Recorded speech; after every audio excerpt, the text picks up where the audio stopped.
This Sunday on Capital Connection, Governor Pritzker returns from addressing the United Nations Climate Change Conference and joins us one-on-one. We really did make a splash. Plus, Republicans draw their own maps. They say they're better for Black and Latino voters. Do they really have a shot of defeating Democrat maps in court? The Republican map actually really effectively almost triples the number of Hispanic districts. Republican Senator Jason Barrickman joins us. And she ran for lieutenant governor in 2018.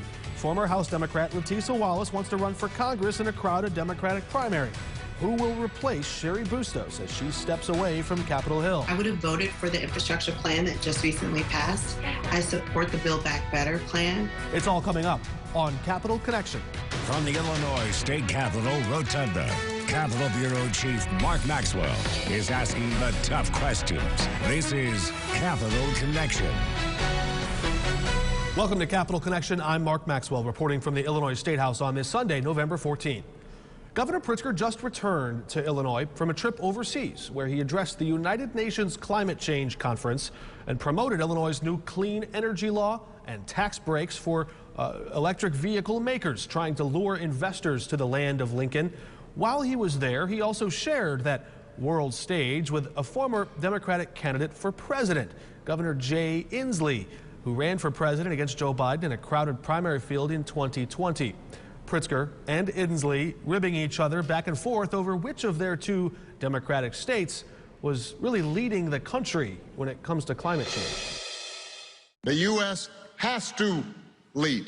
Days after America's two most recent Democratic presidents called on world leaders to curb pollution. We only have a brief window left before us to raise our ambitions. One Democrat who had presidential ambitions in 2020 fielded questions about the pollution from the U.S. military. I would have answered that had I been elected president of the United States. However, I'm Washington Governor Jay Inslee used his 2020 run for president to promote cleaner energy policies. And in Scotland Monday, he ribbed the other three Democratic governors on the same stage for following his lead.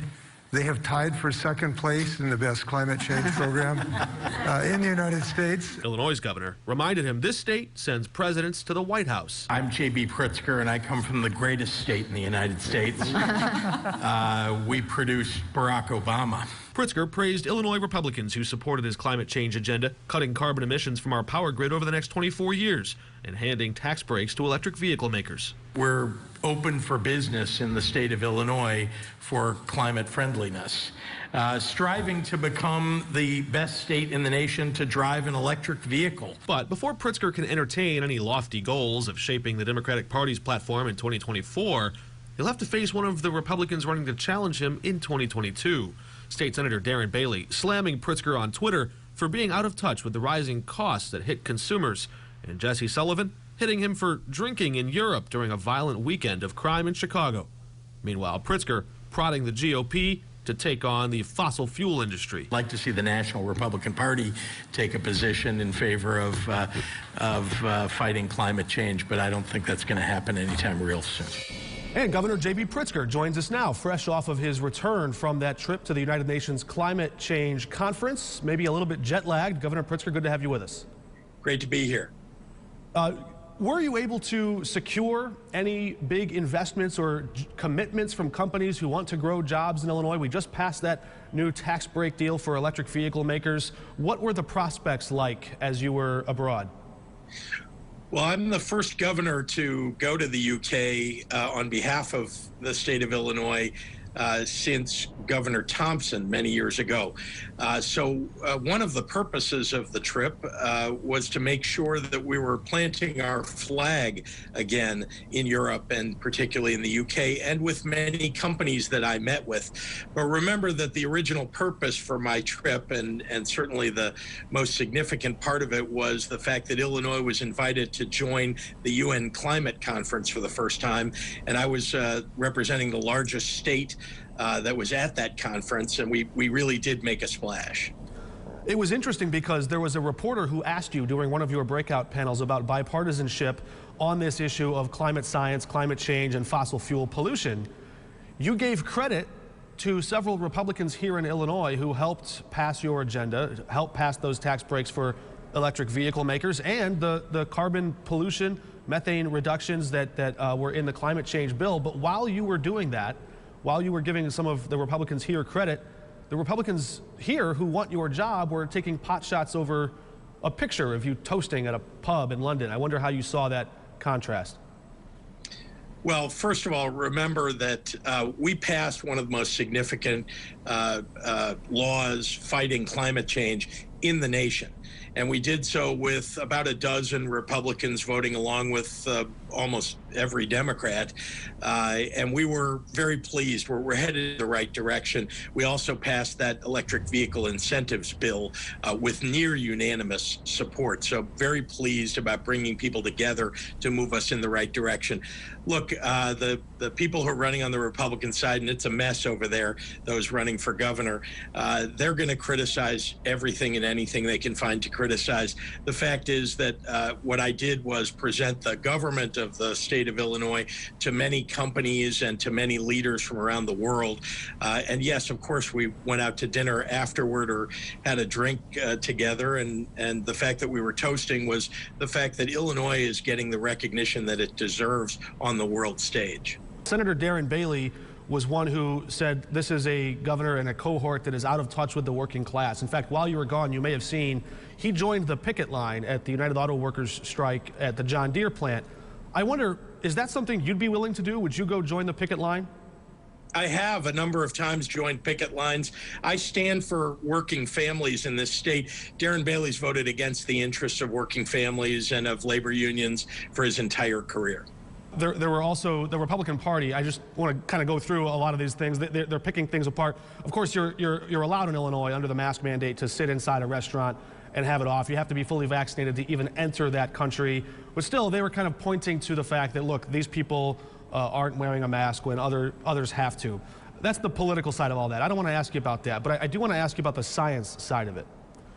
Illinois is only one of 6 states right now that still has a mask mandate for everyone, even the vaccinated, in place. We have, of course, vaccines. We have boosters now. We have antiviral medications that are improving. And many of the medical experts who called for putting a mask on everyone early on are now saying maybe it's time to take them off, or at least the state mandate. Harvard professor of public health Joseph Allen said, quote, "This isn't about whether masks work. We have other tools in place, and this is why I don't think mask mandates make sense anymore." One more quote from a senior scholar at the Johns Hopkins School of Public Health, Amesh Adalja, says, "For fully vaccinated people, I think there's marginal benefit to mask wearing." When you listen to the science, is that something that is compelling to you, their arguments? Well, look, you can pick and choose one doctor here or there that disagrees, but the vast majority of the medical community believe that masks really do protect us. And let's also remember that we have our mask mandate. It's really only in place for when you're indoors.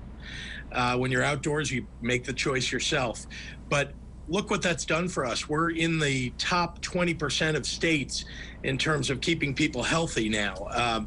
You know, there are 40 states that are doing worse than we are in terms of hospitalizations and cases and deaths. And so we're trying to keep our people safe. Look, Republicans, they don't believe in any of the mitigations. They could not have even gone on the trip to Europe because they couldn't have met any of the specifications that those countries have put in place. So I'm pleased to have represented our state well on the national stage. I'm pleased that we're keeping people healthy and safe here at home, and we're doing that by following the science. Certainly the unvaccinated members of that primary race could not have made that trip, but I guess, where does the science start and the politics stop? It's interesting to look at because almost none of the gyms, for example, or even many restaurants, I mean, someone can put a mask on to walk into a restaurant in Illinois, and they take it off immediately. Then they're indoors and they're in this small space. They go to a big grocery store. Because we have all these other tools where people can make themselves safer, a lot less likely to catch and spread the virus if they're vaccinated. Shouldn't those people have the choice to wear a mask or not? Remember that cases are on the rise in Illinois right now and across the nation. We're in a much better position in Illinois because we have asked people to keep their masks on when they're indoors. So I'm going to keep doing what I think is right for the health and safety of the people of Illinois. The Republicans are going to play politics all they want. I've been focused on what's best for our families. What are the metrics then? Is it when school children can reach a certain threshold of vaccination? What are your goals and metrics so people have a benchmark to work toward to know, okay, that's when we know it's safe to take our masks off? Well, here's what you should know, which is we want to make sure that our hospitalizations are headed in the right direction, that our cases are headed in the right direction, and they're not right now. All right, when do you plan to sign the congressional maps? Well, I just received them. I just landed, as you know, not long ago. I know that they came over from the legislature, so, I'll let you know as soon as we make a decision. All right, thanks for joining us, Governor. Thank you. When we come back, Republican State Senator Jason Barrickman responds to Governor Pritzker's maps that he passed and the ongoing court fight over where that stands now. Republicans say their new map is better for diversity. That's next.